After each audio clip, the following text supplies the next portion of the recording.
Hello and welcome everyone. Thank you very much for tuning in. This is a screencast-o-matic presentation and recording for the part of the lesson that has us looking at Hong Kong in regards to China, the fight for Hong Kong. Please remember that for this part of the lesson, your job is to answer the key concept questions that coincide with the reading. Please remember that you can replay any part of this presentation for detailed clarity or repetition later. Let's go and get started. The fight for Hong Kong. Mass protests in Hong Kong reveal a clash between the territory's open way of life and an increasingly authoritarian Chinese government. As far as the eye could see, a vast ocean of people overflowed the wide skyscraper-lined avenues of central Hong Kong, young and old carrying signs, parents pushing strollers, students carrying phones to film the spectacle. The massive protests drew 1 million people, 1 in 7 residents of the territory. It was part of a series of protests that continued throughout the summer. In all of them, Hong Kong's youth were front and center. They say we're taking a stand for Hong Kong's autonomy. We cannot give up, says So Hee-ching of 16, because we won't win even without trying.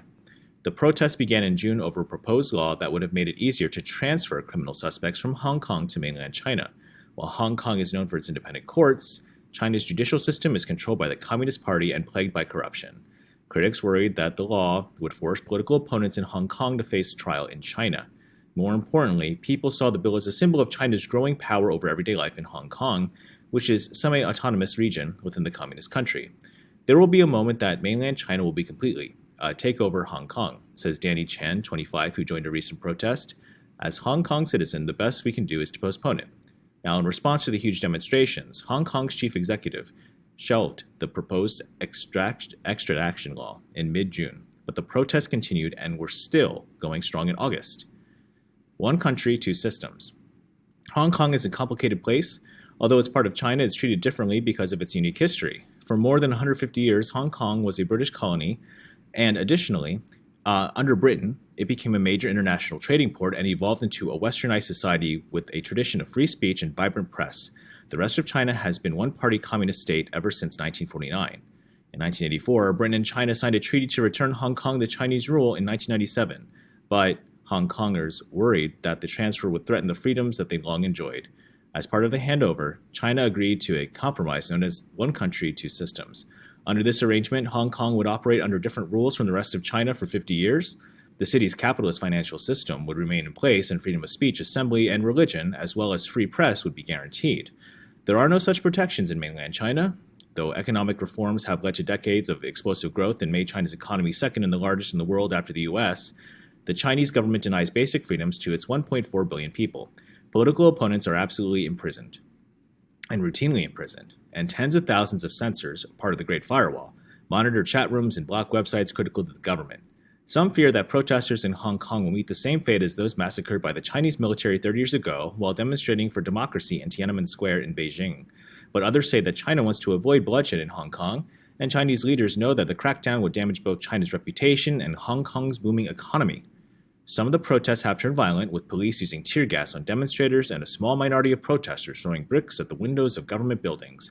In August, protesters effectively shut down Hong Kong's busy international airport.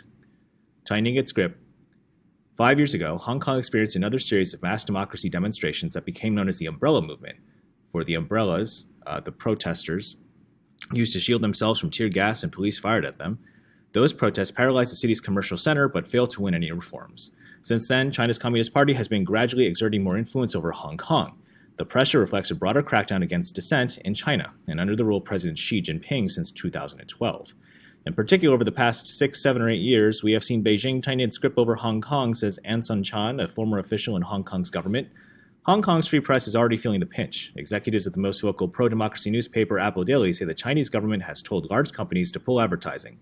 Independent book publishers say that they have run into roadblocks printing and selling books on politics and history in Hong Kong, which they attribute to pressuring from the mainland. Hong Kong is still very different from the rest of China, says Scott Kennedy, of the Center of Strategic and International Studies in Washington, D.C. It's got an open civil society and a diverse cosmopolitan culture, but China's been chipping away at Hong Kong's way of life, and folks in Hong Kong are quite anxious about this. Long hours and high rents. Fear over China's whittling away at Hong Kong's independence is one of the factors behind the ongoing protests. The other is widespread economic frustration connected to how deeply unequal Hong Kong has become. Hong Kong's gap between the rich and the poor is among the largest in the world. In a city famous for its flashy millionaires, nearly 1 in 5 people live in poverty. It boasts the world's longest working hours, and rents are higher than in New York or San Francisco for apartments half the size. Housing is so expensive that it's unusual to meet young people who live on their own. Philip Chan, a 27-year-old protester and a nurse at a public hospital, still lives with his parents and shares a bunk bed with his 30-year-old sister. The situation is part of what motivated him to protest. Many Hong Kong people face serious financial problems like the high price of housing, Chan says. They try to work hard, but they cannot earn enough money to have a better living condition. They cannot see their future, so they are frustrated. Orville Schell, a China expert at Asia Society in New York, understands that frustration, but it's the larger conflict with Chinese rule that has him deeply worried about Hong Kong's future. The idea of one country, two systems has lost ability to cohere, Schell says. It's quite ominous because you can hear a collusion between fundamental human instinct not to be bullied and very powerful authoritarian government that is becoming even more so. And I don't see how that works out peacefully.